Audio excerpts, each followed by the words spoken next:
YCP హయాంలో ఇష్టానుసారంగా media ముందు రెచ్చిపోయిన పేర్ని నాని అధికారం కోల్పోయాక సైలెంట్ అయ్యారు. ముందే తెలివితో కొడుకును రంగంలోకి దింపిన నాని తాను తప్పుకోవాలని భావించారు. కానీ గత కొంతకాలంగా నాని యాక్టివ్ అవుతున్నారు. ప్రతి విషయం పైన స్పందిస్తున్నారు. రేషన్ స్కామ్లో పేర్ని పాత్ర తర్వాత బయటకు రావాల్సి వచ్చిందా? నాని రియాక్షన్ కావడానికి రీజన్ ఏంటి? బందర్లో ఏమనుకుంటున్నారు?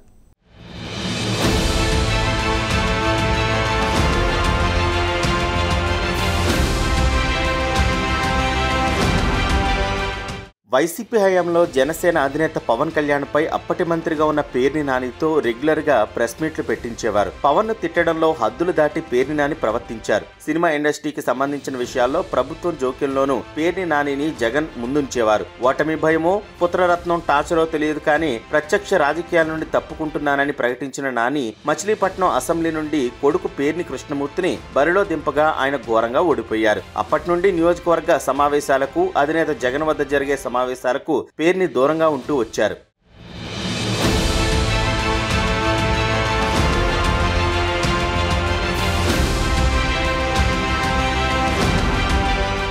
పేర్ని నానిని మచిలీపట్నంలో పార్టీ పనుల నిమిత్తం కార్యకర్తలు నేతలు ఎవరైనా సంప్రదించినా అన్ని కిట్టు చూసుకుంటాడని ఆయన సైడ్ అయిపోయేవారు. పార్టీ ప్రెస్ మీట్లకు కూడా కొంతకాలం పేర్ని నాని దూరంగా ఉండేవారు. కానీ హఠాత్తుగా ఇటీవల మళ్లీ పేర్ని నాని ప్రెస్ మీట్లు జోరందుకున్నాయి. గత వైసీపీ హయాంలో మాదిరిగా మళ్లీ ప్రెస్ ముందు యాక్టివ్ అవుతున్నారు నాని. అదేంటి, రాజకీయాల నుండి విరామం తీసుకుంటారని ప్రకటించాక కూడా మళ్లీ నాని ఎందుకు అవసరం ఉన్నా లేకపోయినా మీడియా ముందుకు వస్తున్నారని అందరూ చర్చించుకుంటున్నారు.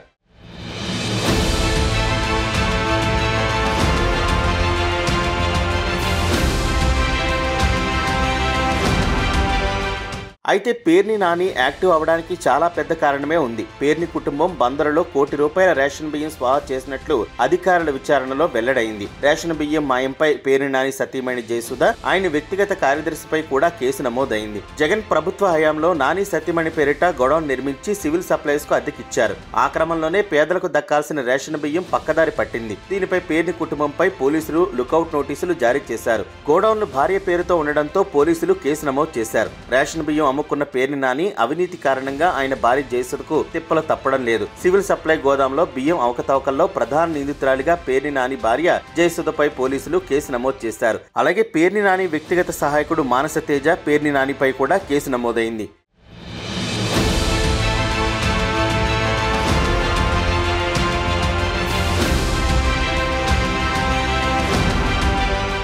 వైసీపీ హయాంలో అధికారాన్ని మంత్రి పదవిని ఎంజాయ్ చేసిన పేర్ని నాని ప్రతిపక్షంలో ఉన్నప్పుడు కొడుకును ముందుకు నెట్టి తాను సైలెంట్ గా పక్కకు తప్పుకోవాలని భావించారు. కానీ నాని పార్టీ పట్ల సీరియస్ గా లేకుండా దూరంగా జరిగితే కేసుల విషయంలో కూడా పార్టీ అలాగే వ్యవహరిస్తుందని భావించినట్టు తెలుస్తోంది. అందుకే రేషన్ బియ్యం స్కామ్ కేసులో పార్టీ బలంగా నిలబడాలంటే తాను సైడ్ అవ్వకూడదని, పార్టీ ట్రాక్ లో ఉండాలని నాని భావిస్తున్నట్లు తెలుస్తోంది. అందుకే మళ్లీ మీడియా ముందుకు వచ్చి ప్రతి విషయం పైన స్పందిస్తున్నారని బందరులో చర్చించుకుంటున్నారు.